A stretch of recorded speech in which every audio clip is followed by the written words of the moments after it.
Welcome to the Auto History Podcast. I'm Mike Dell here in Northern Michigan, and we've got Mike Wilkerson somewhere else. Always a pleasure to join you especially from the now cold burg of St. Louis, Missouri. Very good, very good. So today we're going to talk about a car that most people didn't know existed, which is kind of cool. So did you know that the Model A that everybody's familiar with, the Model A Ford, is not the first Model A? I did not know that. In fact, I think I join a lot of people when somebody says the words Model A. I think what comes to mind is something with four wheels and old, and I think that's probably where all the references stop. Yeah. Maybe some chunky video that they've seen someplace, either on YouTube or I think what I remember seeing first was in a shop class on a VHS tape in high school. Is where I remember seeing the first Model A. Yeah, the very first Model A was not the one from 1928 that everybody's familiar with, but there was one in 1903. And that was the very first mass-produced vehicle by the Ford Motor Company. And it's definitely a different sort of car. When I look at the picture of the thing, it looks a lot like what you would think of when someone says horseless carriage. Yeah, it And does. It looks like they just removed the horses and I guess maybe made the wheels smaller because, yeah. This isn't too far off from a stagecoach, frankly. No, and I guess that not too far off from what everybody thought of it. That's what they were trying to replace is the horse and buggy. And with this car, they made it an internal combustion engine, Right. A planetary gearbox, which is kind of weird. It's belts, and they hadn't sorted out where the pedals are supposed to go, so every car had a different way of driving it. Yeah. And We're going to have photographs also so you guys can look at the same pictures we are. And I think what I want to note most is so with pedals and belts, you know what everybody was wearing? Long jackets and stuff that's going to get stuck in anything that's not tied down inside the car. That's right, amazing. yeah. That's But amazing. it's just basically it's a carriage, and Yeah. you could get a roof on it, kind of, sort of, but horse and buggy, there wasn't a lot of totally enclosed horse and buggy. I mean, maybe a stagecoach, but this thing, was basically that. And they threw a little 2-cylinder motor in it. So the Model A that we're talking about this time was only made from 1903 to 1904. So dang, 120 years ago. Amazing. And that's just insane. And Amazing. I've seen some video of them driving around recently. So there's people out there that have these things. And so here's a real blast from the past. Take a guess what one of these things would cost brand new from your local. Actually, you couldn't buy it from a Ford dealer. You had to buy it from Ford itself. This was before dealers. But just take a guess if you haven't looked at the notes. I have no idea. Again, the monetary dollar amounts and values back in 1903. I couldn't even guess. Mike, what is it? Well, the 2-seat model was $800. $800. The Wow. 4-seater was $900. And I don't know what. I have to do a quick figure out what that is in today's money. So let's go 800 in hang on. $800 in 2023. Public math. Well, you do the public math. I'll share something quick about $800 and $900. I just changed my spark plugs and an air filter, and it cost me $800. So yeah, it's insane. The it difference. Is absolutely insane. The difference. Yeah, it's amazing. I've been getting into flying and airplane prices back in the day were definitely totally different, right? Yeah. So what would that be here? It looks like. All right. I screwed something up here. All right, public math. But suffice it to say that was probably half a year's income for most well-employed people. Yeah. So And something rare. I think that's something else that has completely changed in today's landscape. Where although that it's changing again, but that everybody somehow wants to either drive or get into a car or go someplace. And to mhm. do that, they're getting into a car traditionally. They might jump onto an electric bike nowadays, but Yeah. just about everybody coming out of high school is going to be aiming for getting into a car. And that was not what was going on in 1903 at all. No, no, in And 1903, yeah, the cars were for the rich people, yeah, yeah. and a lot of the manufacturers, Cadillac and Oldsmobile were out with cars at that same time, and they all look very similar to this Hmm. Ford Model A. Hmm. Uh, so this thing, let's get in some tech specs and let's get a little geeky here. It has a flat two-cylinder engine, Wow. kind of like a Volkswagen engine, but this one's water cooled, Mm-hmm. and it was 1668 cc's. So, roughly the same as a Volkswagen engine, but you Oh, got four cylinders in a VW. yeah. And the VW is air cooled traditionally too. Yeah, So for sure. that's that you're depending on water inside of a vehicle like this. Pretty amazing. Yeah, this is a whopping 8 horsepower. The thing will go about Yeah. 28, 30 miles an hour, something like that. Yeah. Can you imagine the sentence back then though, where they go, "Okay, so the carriage that you and Mary have? Well, guess what? We're going to double, maybe even triple, however many horses you have inside of that carriage with this vehicle." Yeah, well, that's when a That's horsepower is awesome. really a horsepower, Yeah, right, right. No, totally. Yeah, I don't know how they figured out the horsepower, because I know horses that'll outpull something with 50 horsepower, Yeah. So That I you know don't. what we should do is we should plan a future episode where we just dig in on the concept and actual vocabulary word of horsepower. Yeah, I'm a vocabulary whore, and I think that might be a fun line of family of episodes that we run through inside of automotive history in general, because right. there are so many cool words inside of auto history. Yeah, there was a famous supposed quote from Henry Ford, which I also heard that didn't really happen, but he said, you could have any color you want as long as it's black. Yeah. And this car came out red. So their first mass-produced car was only painted red from the factory. Wow. And And again, for those of you that are listening, imagine going into your car dealer and every car that you would see would all be black. Period. Paragraph. You get nothing else. yeah, well, it's kind of That's that way amazing. now. You look at some of these car colors, you go into a GM dealership and there's, Yeah.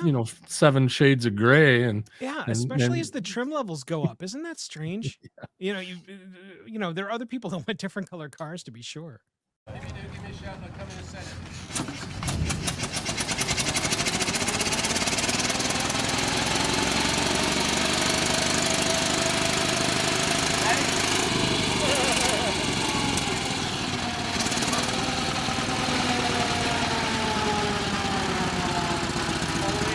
Yeah, all the way around. Watch me for speed up and slow down. Six scissors. Second guy. You gotta watch it drag it, huh?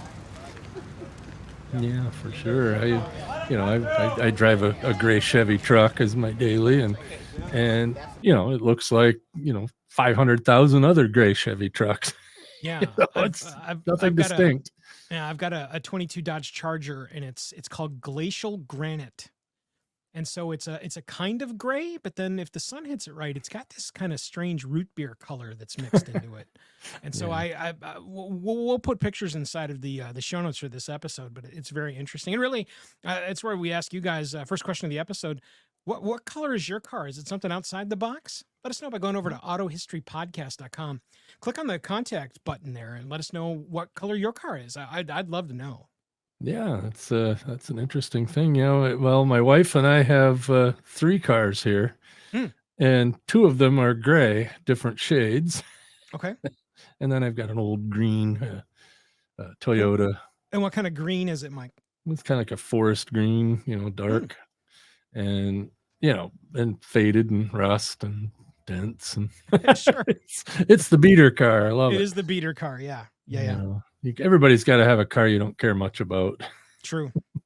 But if you had one of these Model A's from 03 and 04, not 2004 How or was 03. this vehicle controlled, Mike? I see a wheel there, but strangely, is the wheel in front of the driver there? Is it between the driver and the passenger there?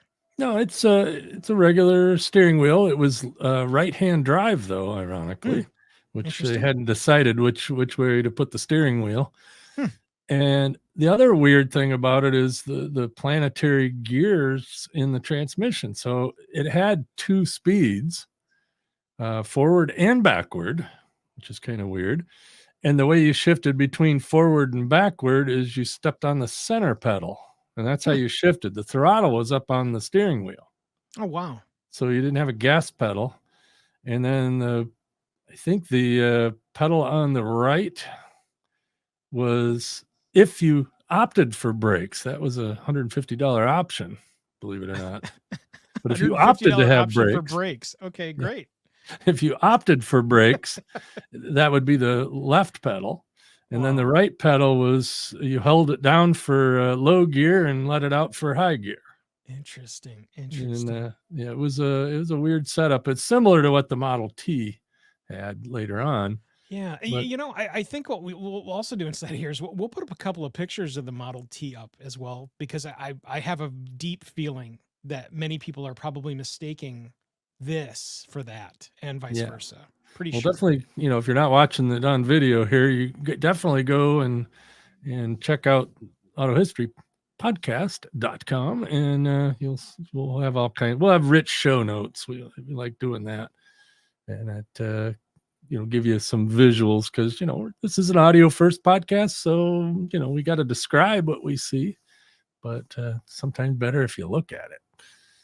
But I can see that there are 3 people in the photograph we're looking at, Mike, but did this actually hold 4 people, do you know, or was that other part taken up with whatever the engine ness is going on inside of this? Well, the engine was under the seat, and Under the then seat, there's a okay. radiator up under the front cowl. And there's no windshield. It just had like some brass bars or something there. I don't know exactly what that was for. Mhm. But it come in a 2-seat, which just looked like a normal carriage you'd see, except for it had front wheels instead of horses up there. Right. And then and the 4-seater, actually the door for the back seats is in the back. So there was 2 seats in the back and then a door. Oh, which was wow. kind of interesting. And the door is was an interesting. option too, which Yeah. was kind of weird. So you could get the 4-seater without the door. I guess you And could then it probably would just exit out the front, I guess. yeah, or climb over stuff. Who knows? Interesting. I'm sure they weren't very convenient. Yeah. And Well, and especially with the long coats they're wearing. For those that are listening, we're looking at a photograph where it's a picture of the Model A, and there are 3 people in it. There's a dude driving, and then 2 ladies that are in the vehicle. One's in the back, one's next to the dude. they're wearing fur coats and hats, Long, and the whole thing. and long coats too. So jumping over anything, not so much. This one's got to have one, or at least this concept art's got to feature one with the door, because I can't imagine that lady in back jumping over much of anything. No, probably not. So she probably has the door in there. I think they were probably all the 4-seaters had the door, but Yeah. who knows? But- Looking at it again in the way of safety concerns, well, there are none. Just so There's that you there's none. there's 0. There's air, and then there's you. there's Yeah. there's very little in the way of anything here for And of safety course, concerns. brakes optional. So Yeah, brakes optional. I You guess would- it almost looks like, well, no, they've got it actually looks like there are fenders.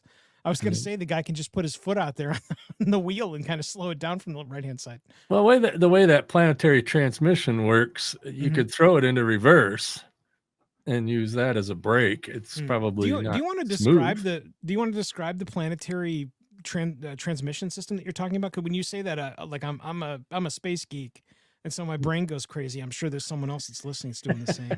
Well, the concept is their gearing is, it's like, well, let's see, it's like a centrifugal clutch snowmobile driveline. It's where the pulley in the front and the pulley in the back can be different sizes depending on whether you're standing on the pedal or not. Okay. So if you step on the pedal, you go into low gear, so that makes both of the pulleys turn big, and gives it a lower gear ratio. And then when you let out on it, the back pulley widens out and makes it so that it, it's a higher gear. Wow. And what's nice about it is it's allowed to slip, although you wear out a belt pretty quick. Right. But so for brakes, on a Model T, I've driven a Model T. I've never driven a Model A like this. But on the Model T, you can slow down just by, pushing the pedal in for low gear. And it would, just like in a manual transmission, you throw it into a lower gear and let off the clutch. You get that slowdown, but it won't stop it completely. Okay. But it's, it's like a centrifugal belt system with gears and stuff. But the belt was about 2 inches wide and made out of a leather, Wow. kind of a leather-like substance. Yeah. And they tend to slip and wear out, and especially if it's like rainy and you drive through a puddle, it'll start slipping. And were all the parts, again, talking from especially a future / now aspect, I'm assuming that all of these parts that were inside the car were made by Ford and not by somebody else in them, that they were hooked in somehow? Yeah, Okay. for sure. I think some of maybe the rubber parts were made by, I'm guessing Firestone, since Henry Ford was married to a Firestone. So I'm sure tires and some of the rubber bits.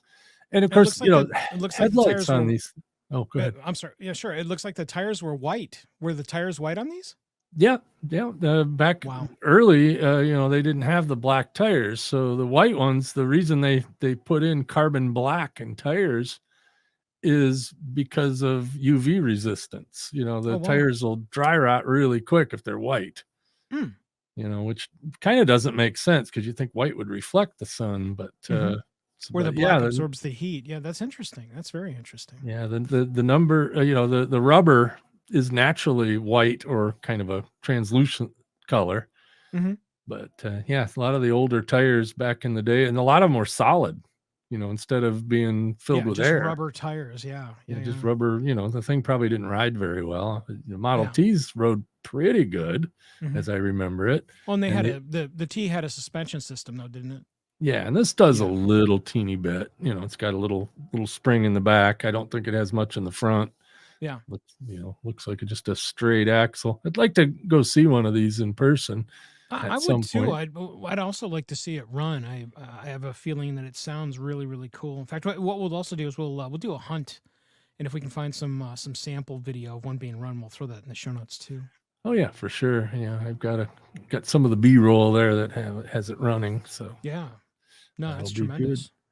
But it's a neat old car. I wish there was more of them around. There's not a lot. There's one I know of in the Henry Ford Museum in Dearborn, Michigan, which I got to go visit now that I'm getting into this auto history stuff a little more seriously. Yeah. So, how fast was this going, Mike? Was this a speedster here? What was going on? Yeah, about 28, 30 miles an hour. Okay.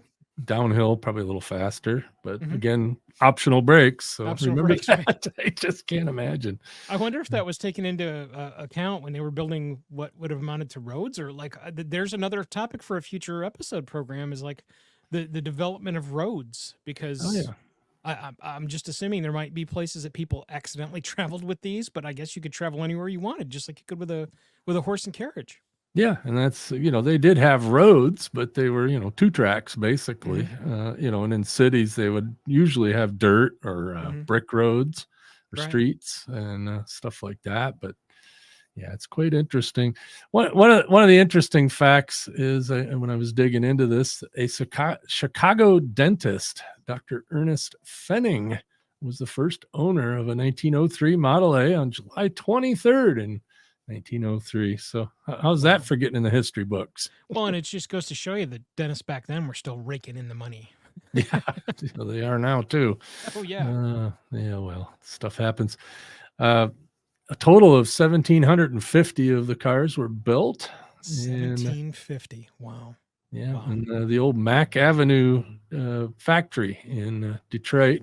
I've been by that area. It's long gone, but it was a wooden building, wooden factory, and they built them all right there. And if you happen to have one, they can be worth about $265,000, which will get you a good mid-range Ferrari nowadays. Yeah. Well, Mike, some of these pictures in here, I actually see one that's got looks like it actually has a top, but then also only 2 seats rather than the 4. What's going on there? Yeah, that's the base model. It had the 2 seats and Okay. not much of trunk space or anything because that was all, mechanicals. And Well, no, my friend, whatnot. that's the Roadster. What are you talking Yeah. about? That's Yeah, it's that's the Roadster. Roadster. Yeah. Speeder. Put the top down, you get 2 more miles an hour. I guess aerodynamics wasn't a thing. Aerodynamics, right? Yeah. Yeah. Now notice, or you would notice, but listening here, but they also didn't have electric anything on the cars. So the headlights on the front of the car were fueled with lamp oil or kerosene. Wow. So if You you know, so wanted to you- drive at night, you're actually lighting the lamps? Is Yeah, that how you'd that have worked? to, Really? open the thing up, fill it full of fluid, and light them off, and you had to do it on each side. Wow. So safety was not a thing, But that's Is this a piece of Leno's collection yet? Do you know? Does Leno have a Model A? I don't know if he has one of these older ones. He's got one of the more modern Model A's. Yeah. Which, by the way, we are going to do an episode on the more modern Model A's. Mhm. Because in the 28 or actually 27, when they came up with the newer Model A, it was a weird reuse of a name. Because Ford started out with a Model A, and they came out with a Model B, Model C right there at the beginning, and then later on in the more modern cars, they were up to Model T, and when they replaced the Model T, they went back to Model A. And then after that, they did the Model B, which nobody heard of really, but basically it's the 32 Ford. That's what everybody calls them now, the Model Bs. But when did they start incorporating names into them? Do you have a yeah, it was piece of knowledge? somewhere around that time they started naming cars rather than Model A, Model B, Model C. Yeah. Kind of like Tesla's doing that now with the Model S and Model Y and all that. The other piece I see here that's very interesting. Only one of the pictures that we've got actually features what amounts to a license plate, where it's 1, 2, 3, 4, 5, 6. It's 6 letters on a small black strip on the front. Looks like maybe right underneath the radiator and the word Ford on the radiator. Yeah. Another thing is, hey, they got a horsepower boost in 04. Oh, really? Yeah. Where did they go from their whopping 28 miles per hour, Mike? Well, I don't know about the top speed, but they went from 8 horsepower to 10 horsepower.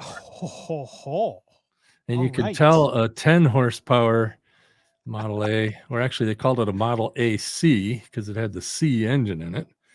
And the way you can tell is the radiator has one more loop in the radiator. So instead of 4, it has 5, or I think it's 4 or 5.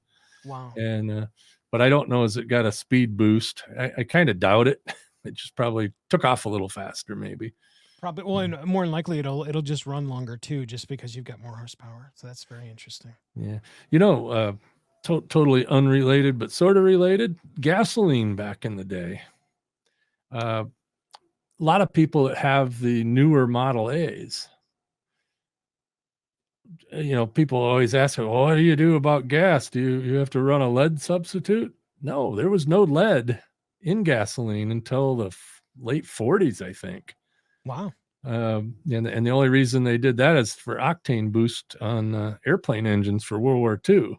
Wow. And they thought, well, that'd work in the car too. But before that, there was no octane boost. In fact, the gasoline was probably somewhere around 28 or 30 octane. What did this? Do we know what this gas tank looked like, Mike? What were we hauling here for gas? Do you know? Yeah, I'm not sure. I didn't find anything about the fuel tank. I imagine it's on the back. And maybe a couple gallons max, right? I mean, I would think, if 10 the engine's gallons under the maybe. seat, you got to put the engine and the gas in there. So not much more than a couple gallons, I don't think. Yeah, it doesn't look like there's a lot of room there, but I've never seen one in person, so might be a bigger car than it looks like. Some of those are bigger than you think, for sure. Model T certainly is bigger in person than you see on video or pictures or whatever. Yeah. Do we have a scope of how many of these are left, Mike? I don't know. I know there's a few. Like I said, there's some running ones I've seen on video. Mhm. And I would guess out of the 1,700, there might be a couple hundred worldwide in Interesting. various states of disrepair. Hmm. But that would be a complete guess on my part. I may research that, see how many are left around. That hole that's on the side of the vehicles, is that, I'm assuming that's probably just for drainage or something, right? Is that what that might On be? that two-seater? It looks like it's on all of them. Yeah, Yeah. there's a little hole, if not right underneath the driver, then the middle of the Might be back the seats. exhaust. Oh, very well said. Because the engine's under the seat. Mm. So Oh, that's probably it. very well could be an intake or an exhaust, or Was the who whole body knows? made of metal? Yes, they were made of good old Henry Ford steel. Hmm. And Oh, that just is a because I live in Michigan here, I know where the steel's made, and in the River Rouge factory, and it's still made there. Oh, that's cool. There's so much history inside of the land of steel too. A good deep dive into gasoline, man. I think those would make some great topics for future programming. Yeah, for sure. We're going to cover lots of things, and we might even throw an airplane in once in a while. No, I'd love that. That's great. Yeah, I'm currently especially in the when we talk about my flying car, which we still haven't apparently gotten to here in There's been a couple of those, by the way. In fact, maybe we'll do an episode on that. I think that would be a nice visit, because then we could say, hey, look, the flying cars have arrived, right? There's been a couple, and there's a couple upcoming ones that they're trying to do, but I think it's pretty impractical, because basically an airplane has to be nice and light. Yeah. And there's lots of things, protuberances every which way that make it not fit on car lanes easily. Right. And, cars need to be a little heavier, and they need to be, structurally sound more than robust. an airplane. So. Yeah, they got to be way more robust than a plane, or especially a helicopter. I was near a helicopter recently, and, obviously it's a steel helicopter, but when you look at it, especially when you're sitting in it, it's not much, dude. There's not much between you and the outside world inside of a helicopter. And I think a lot of people just think it is a flying car, and it's not, dude. It's there's not aircraft much at in all. general are much lighter built than cars are, and what's funny about airplanes is it's not uncommon to go to a flight school and they're flying 50-year-old airplanes that look like brand new. Yeah. Because they're very well maintained, and not only that, they're all the dialogue of them being maintained is also something that's a piece of required process inside of the structure of the aircraft. So that's awesome. Yeah, but back to these old cars from back in the day, and this Model A and others. When they made it out of steel, they made it out of steel. Yeah. This thing had wood in it as well. A lot of the frame was wood. And I would imagine the seat structure, it's essentially probably just a robust, semi-waterproof couch that's sitting on top of everything else. Yeah, and there's not, and it may not even be waterproof for all we know. Yeah. Well, and that's why the roof was an option. Yeah. In fact, I think that there is. There's a tonneau option for $900. It was a total of $900 with the tonneau option.